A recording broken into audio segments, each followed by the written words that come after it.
Hello guys, মনীষার রান্নাঘরে জানাই আপনাদেরকে আবারও একবার ওয়েলকাম।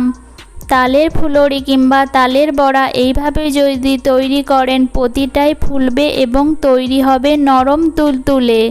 তার জন্য একটি পাত্রে নিয়ে নেব 2 কাপ ময়দা, অর্ধেক কাপ সুজি এবং এর মধ্যে অ্যাড করে দেব স্বাদ মতো লবণ ও অল্প করে কালো জিরা।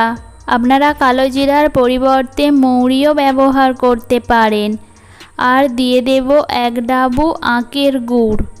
আপনারা চিনি দিয়েও তৈরি করতে পারেন, কিন্তু গুড় আমাদের স্বাস্থ্যের পক্ষে খুবই উপকারী, তাই আমি এখানে গুড় ব্যবহার করেছি। আপনাদের যেটা পছন্দ আপনারা সেটাই ব্যবহার করে নিতে পারেন।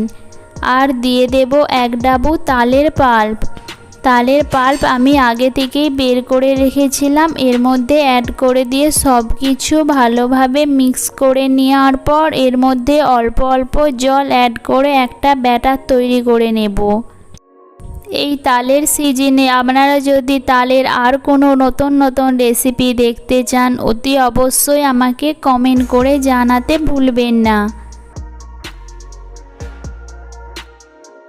ব্যাটারটাকে 10 মিনিট ধরে এইভাবে ফেটিয়ে নেব। ব্যাটারটাকে যতক্ষণ ধরে ফেটাতে থাকবেন ফুলুরিগুলো ঠিক ততটাই ফুলে উঠবে এবং তৈরি হবে নরম তুলতুলে। এটা পারফেক্টভাবে তৈরি হয়ে যাওয়ার পর এর মধ্যে যেহেতু সুজি ব্যবহার করেছিলাম তাই সুজিটা সেট হয়ে যাওয়ার জন্য এটাকে ঢাকা দিয়ে 10 মিনিটের জন্য রেখে দেব। 10 মিনিট পর দেখুন সুজিটা ভালো মতো সেট হয়ে গেছে। এখন এগুলোকে ফ্রাই করার জন্য আগে থেকেই আমি তেল গরম করতে বসিয়ে দিয়েছিলাম। প্রথমে অল্প করে এর মধ্যে ছেড়ে তেলটা ঠিকমতো গরম হয়েছে কিনা চেক করে নেব। তেল ভালো মতো গরম হয়ে যাওয়ার পর এইভাবে অল্প অল্প করে ফুলুরির আকারে এর মধ্যে ছেড়ে দেব। এগুলো খুব বেশি বড় কিংবা খুব বেশি ছোট তৈরি করবেন না, মিডিয়াম সাইজেরই তৈরি করবেন। আর দেখুন এগুলো কতটা ফুলে উঠেছে। এই সময় গ্যাসের ফ্লেমটাকে অতি অবশ্যই মিডিয়ামে রাখবেন, হাই ফ্লেমে একদমই ভাজতে যাবেন না।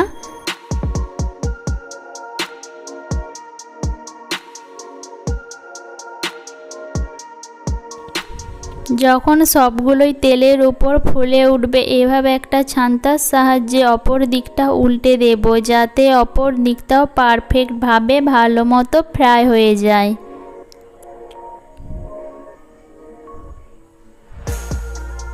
আর যখন এগুলোর কালার এই রকম চেঞ্জ হয়ে আসবে তখন একটা ছান্তার সাহায্যে এইভাবে তুলে নিয়ে একটা অন্য পাত্রের মধ্যে রেখে দেব।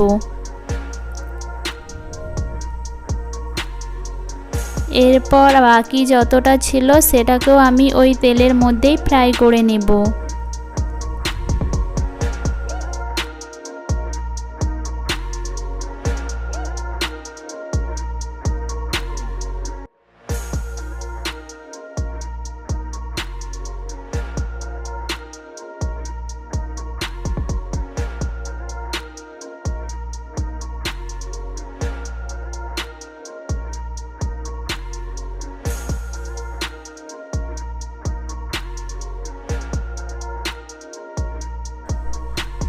কিছুক্ষণ পর দেখুন এইগুলো কত সুন্দর ফুলে উঠেছে।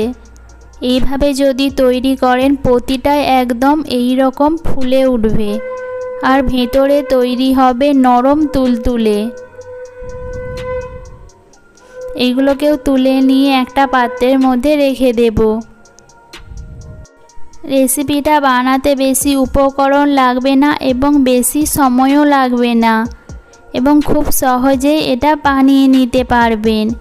আর এটা কতটা নরম তুলতুলে হয়েছে তাও আপনারা অতি অবশ্যই দেখে বুঝতে পারবেন। রেসিপিটা ভালো লাগলে অবশ্যই পরিবারের সঙ্গে শেয়ার করবেন। দেখা হবে এইরকমই নতুন নতুন রেসিপি নিয়ে। ততক্ষণে সবাই সুস্থ থাকবেন, ভালো থাকবেন। Tata, bye bye.